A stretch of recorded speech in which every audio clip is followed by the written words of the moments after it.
We at Servolec have worked with Repsol Sinopec, a major oil and gas producer in the UK North Sea. They operate about a dozen different assets. They had some particular problems with rotating equipment that was critical to their operation. The consequence of that equipment failing was that production would come to a halt and oil production would just end up being flat, and that's an expensive thing in the oil and gas industry.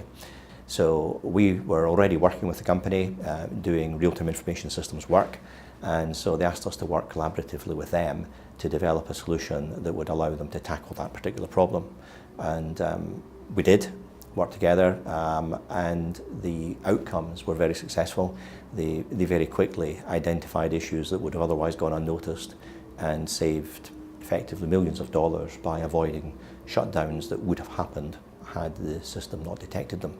So they've put some conservative figures on that, and that value's around about the $10 million mark.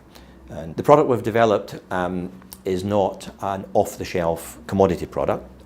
It's concept and service, that nature of product, and we've already made use of it with other clients in varying ways. Some people have taken parts of it and applied it to some aspects of their machinery.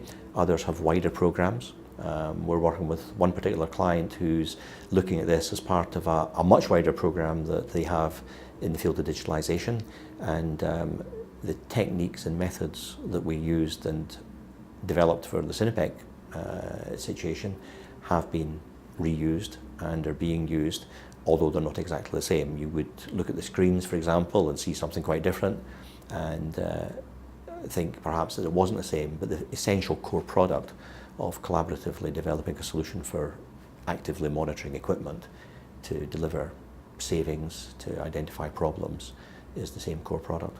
And we've probably done that for half a dozen customers. Our customers get a lot of value from analysing the data.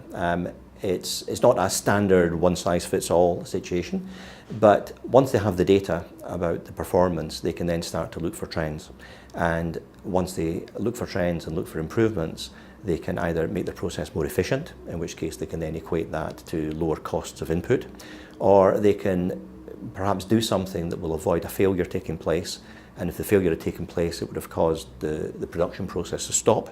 So there's a loss of production cost, and that can be a big impact. Having unattended, unproductive equipment for a period of time can very quickly wipe out a narrow profit margin. So it allows people to prevent that type of thing.